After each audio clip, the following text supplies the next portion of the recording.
Hello my dear friends and welcome to my channel. Don't forget to make yourself a cup of something hot and tasty if you want, because today we have very interesting stories, and one of them is a story about a woman who demanded OP should give her son an expensive bowling equipment. Please subscribe if you haven't and I hope you'll enjoy it. So I work in a cafe, and dealing with loud and noisy children comes with a job that's granted. But when dealing with entitled parents and bratty kids who show no respect for the workers or the space is where I take major issue. I've got too many of these stories and could be writing for days, but this one still makes me smile. I'll call the mother Karen, the kid we'll call the devil. Unfortunately, these people decided to make our little backstreet cafe their regular. Karen was always loud and tried to talk to other tables while waiting for takeaways and just being arrogant and not giving people space to enjoy their meals. The devil has no manners whatsoever, basically walks up to the barista and demands a hot chocolate, and never in an inside voice. That would be silly. So anytime they come in we know we're up for it. Then one day we see Karen trying to tie her dog up outside. It's a young Labrador about 12 months old and the sweetest pooch around. All the customers and staff then see her kick her dog because it won't stay still, so she can tie it up. Side note, we have dog parking out the front with clips, as a lot of the regulars have dogs, and swing past to get a coffee on the way to the park. The poor pooch was just being friendly with another dog. Any reasonable person would have let them have the interaction and then when it's calmed down tie it up. But not Karen. She felt she was in a hurry and needed her coffee 30 seconds earlier. Needless to say, we were all gobsmacked. Everyone was cold to her when she walked in, but Karen, being Karen, couldn't read the room and proceeded to be obnoxious as always. And right in tow behind her the devil, who immediately demands his hot chocolate in a big cup, this time 'cause apparently he's a big kid now. The next day a co-worker sees her coming and warns us as they are handing out takeaway orders.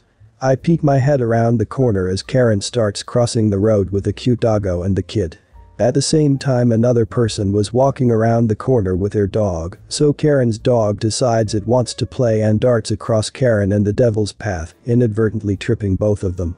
As Karen was too involved in her phone, she went straight down onto the pavement, also taking with her the devil. Her phone smashed to pieces and I heard a few subdued laughs. I really had to contain myself. She quickly swore loudly, and the devil was wailing as well. Needless to say, she was embarrassed as ever, and there was a good audience to enjoy it. The next day I see them walking in the neighborhood, and lo and behold, the devil now has a cast. Karma is definitely a witch. If I would have seen her kick her dog, I would have made sure she understands right there that this is an unexceptionable behavior. I don't think she would do that to someone that can kick back. Context: I'm M15 and I'm a really good bowler. I have 4 balls, Halo Solid, Winner Pearl, Hybrid X, and an ice, and a bag filled with equipment from shoes to cleaner and tape to wrist guards. All my stuff is around $900 and I'm so thankful for it. Me. You boy, EM. Entitled Mom, EK. Entitled Kid, BM. Bowling alley manager. So I was out at my local bowling alley for some practice. I was alone on my own pair and was doing some warm-ups. As I'm throwing, my ice doesn't do anything, it's just plastic, it goes into the gutter, but I get it to start going where I needed it to be. I then start throwing at the 10 pin, all the way on the right, to get that spare practiced on. I go through the whole game warming up and I get only around 45. I see the EM look at me and the score, and she kinda laughs to herself. I just think to myself that she is gonna be surprised when she sees me bowl the next 3 games. I bowled 4 in total. I shot a 279, all strikes but 1 spare, and the woman looks super impressed. I keep shooting and I get around 213 and a 259. EK comes over and asks if he could throw my ball. He looks around 10 and my ball is 15 pounds. So I said he could if he can lift it. It was plastic, so I didn't care that much for it, they are pretty cheap and I can buy a new one. He did pick tee up and he threw it down the lane. It smacked, but it managed to get 4 pins, and I grabbed it off the rack on their side. As I walk back over to my side, this EM demon grabs my arm and says, where are you going with my son's ball? And I just stare in so much confusion. It's actually my ball and I was just getting it back. No, you gave it to my son, so now it's his. At this point I was a little aggravated because my shoes didn't feel right and this mom doesn't seem to understand. Ma'am, I had this ball purchased, this is my bowling ball, and I did not give it to your son. Yes you did. I saw you give it to him. "Give it back." And she tried to grab it from me. I pulled the ball away and placed it back on my rack. I then remembered that I always kept a pocket knife on me, and I hovered my hand near it in a defensive position. Those 4 balls are mine and I didn't give your son anything. He borrowed it from me." I say as I see the kid walking over to my side and he grabs my halo, which is my most important ball. "Hey," I say, grabbing his wrist. "Don't touch my son." The EM screeches as she slaps me on the back of the head. I was done with this lady's crap and just said, "Don't touch me or I'll call the manager." I just used a Karen's main enemy against her. She started to get really angry and pushed me on the ground. I hit my head pretty badly and I was stunned for a moment.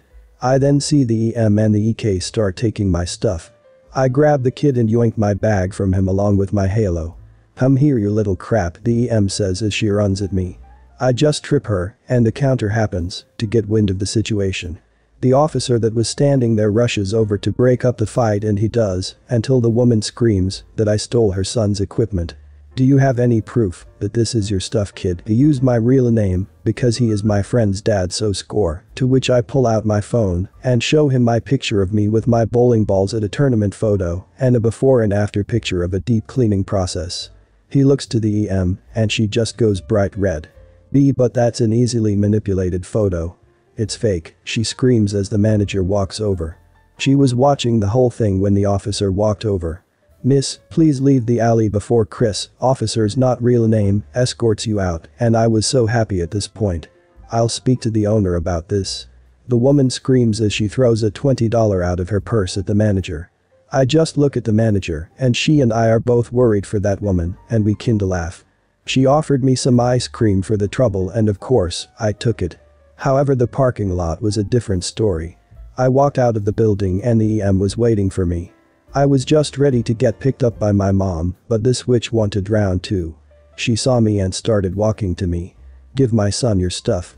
You don't deserve it," she huffs. I kept my cool and threw out my ice cream. "No miss, you're not getting my stuff." I calmly tell her and just pull my phone out. "Now," she says to me as she swipes for my phone. I put it back in my pocket and say, "You want my stuff? Take it," I say before pulling my pocket knife.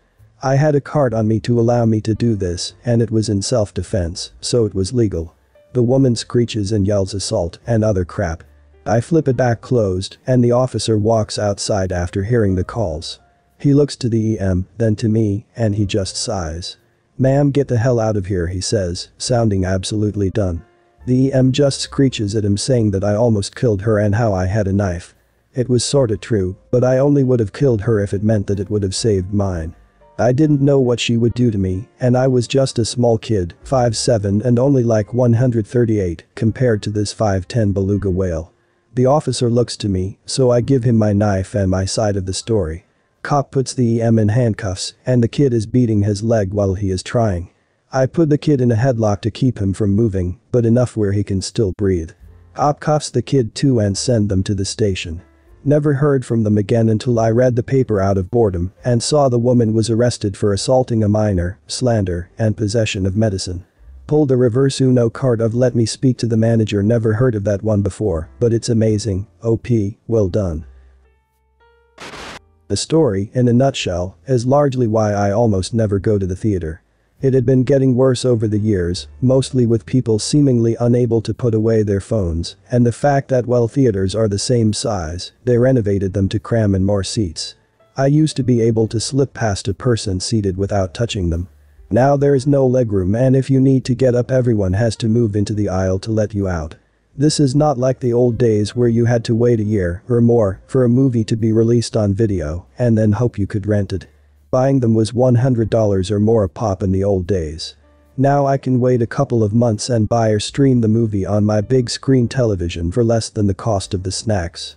I don't have to shell out $8 for a soda and $12 for popcorn.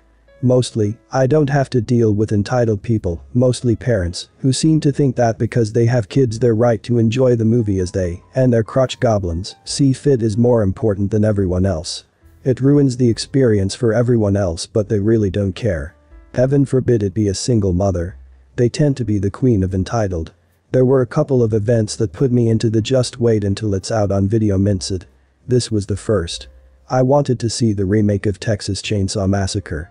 I skipped opening weekend because I know better. I went to the late showing on a Monday night. The movie started at 11:45 p.m. You want to avoid most people at the theater. Go that late. It's usually safe. You have a handful of adults, in this case mainly students at the local college, and other adults that just don't want to deal with kids.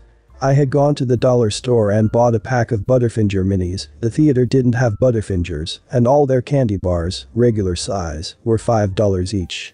They were in the inside pocket of my denim jacket. I could smuggle in a turkey in those pockets.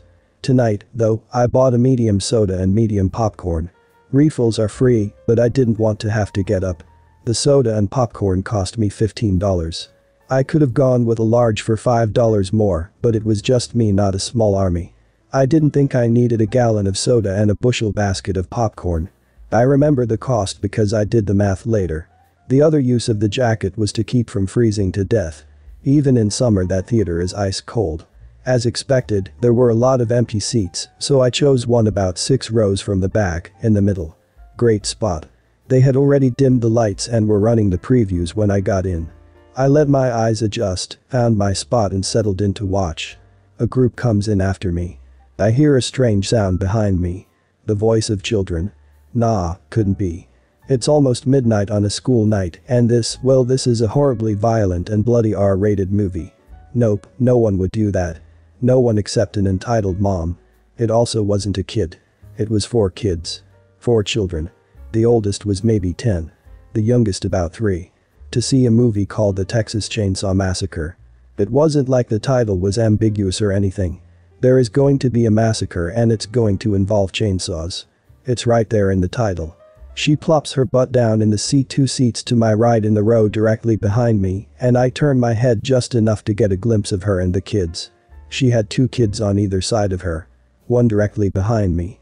Oh, joy. The kids are all in their night clothes and each had a large tub of popcorn, a large soda and a candy bar. That's $25 in snacks. For each kid. She had the same for herself. Tickets at that time, for all seats, were $2. The only discounts were for senior citizens. Their tickets were $1.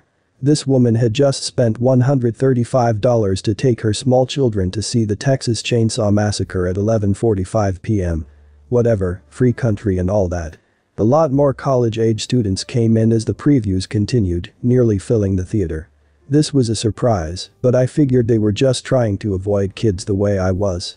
The people behind me continued to speak in a normal tone of voice that I figured would drop when the movie started. The kid behind me, the 10-year-old, was kicking my seat repeatedly. His legs were long enough to reach the back of my seat and push, but not long enough to reach the floor. So that was what he was doing. He was arguing with his brother about something, and they kept shoving each other. The mother made one of the other kids switch seats because they were bugging her. The argument, however, continued. As the movie started, it started raining popcorn. The boys were throwing popcorn at each other. The mother didn't like this, so she told the kid to go sit with his brother. She didn't want the popcorn on her. They kept throwing it at each other and me. I'm trying to watch the movie, and my seat is still being kicked. The boys are now full on wrestling behind me. The other 2 kids are loudly complaining about the cold. Their mother ignores them. Then they get bored and start to run around. They were running up and down the aisles, bumping into people and demanding popcorn and sips of their soda. When they were refused, they went to their mother to complain. She screams out, "Y'all need to quit being so selfish and let my kids have a sip," nearly deafening me in the process. Their sodas, in case you were wondering, had been spilled or poured on the floor. I know this because at one point when I moved my feet they sloshed in the puddle on the floor. Their brothers had thrown their popcorn at each other as well. Basically $100 in snacks just dumped on the floor. They ate the candy. After a good 20 minutes of this crap, someone went out to tell the owner. Small town, she was always there. I didn't know this. What I do know is that the 10-year-old at this point shouted at his mother and siblings, who were talking non-stop at full volume, to be quiet, I can't hear the movie. Before I could stop myself, my mouth opened and words came out. "Yeah, it would be nice if you all shut up, and while you are at it, would you please quit kicking my seat?" The woman lost her crap. "How dare you tell me and my children to shut up? We have every right to make noise. I have every right to hear the movie I paid to watch." My children and I deserve to have a night out. I'm a single mom and you have no idea how hard it is. You probably don't even have kids. Nope. I've raised a couple though. I never took them to violent movies on a school night. I have a right to a life. That's nice. Could you shut up now so we can hear the movie? No, I will not. You need to come with me. I want this rude girl thrown out. She is harassing me and my children. This woman and her kids haven't shut up since the movie started. They have thrown popcorn all over the place and there is a river of soda on the floor. Owner casts her light over the floor and tells them they have to go. The kids troop out without issue. The mother follows, screaming and cussing the whole time about rude teenagers. I was over 30. But then I didn't have 4 kids to age me. As the movie lets out, the concession girl is standing there offering a free ticket to everyone to see the movie again. I didn't see anyone take one. The entitled mother was still there arguing with the owner and demanding a full refund on the snacks. She was threatening to call the police if she didn't get it. Then she saw me. She followed me out of the theater to the sidewalk. You stupid witch. You owe me $150 for snacks. Nope. I was thrown out of the theater because of you. You have to pay me. Nope. I'm going to call the police. I hear a voice in the crowd yell out, no need, they are already here. I turn and standing there is my step-nephew and his dad and a couple of other local cops. His dad was the local police chief. Huge horror movie fans. My step-nephew was 19 at the time. No, she doesn't owe you any money, but I am curious as to why you thought it was appropriate to take your kids to that movie. What's your name? I don't have to tell you my name. Actually, as you are currently disturbing the peace, you do. Name? Gives her name. You get those kids home. Have a good night. What about my money? You were thrown out for disturbing the others in the movie. You are entitled to nothing. But I'm a single mom just trying to have some fun. That's on you. Good night. He and my step-nephew walked me to my car discussing the movie and how it was different from the original. He and 2 other cops that were there were getting ready to step in when the mother left the theater with the owner. They were off duty and figured she would leave quietly. The next day he dropped a note to Child Protective Services to keep an eye on those kids. As far as I know, nothing ever came of it. I saw the woman about a week later in the grocery store parking lot trying to sell a gift card for gas money. I guess maybe she should have spent her money on gas instead of popcorn for her kids to throw. This was the first time this happened. It started to become a regular thing. Parents taking their kids to movies that the parents wanted to see and just letting the kids run loose as though they were at home. It's gotten so bad that many theaters don't allow children in our movies at all or have an age restriction on anything but kids' movies. It happened to me so often, even at late movies, that I invested in a home theater system and just watch at home. It's much nicer that way. I even bought a real theater popcorn maker. I feel sorry for those kids, they probably had nightmares for weeks. Hope that meant their entitled mother was kept up most of the night. Maybe then she'll realize that films like Texas Chainsaw Massacre are not suitable for children. Well guys, that's it for today. If you end up enjoying this video, please consider subscribing, and if you missed the last episode on the channel, I'm gonna link it right here. The story is about a man who thinks his daughter is above the law because he's a cop. Check this out if you haven't, and I'll see you in my next video.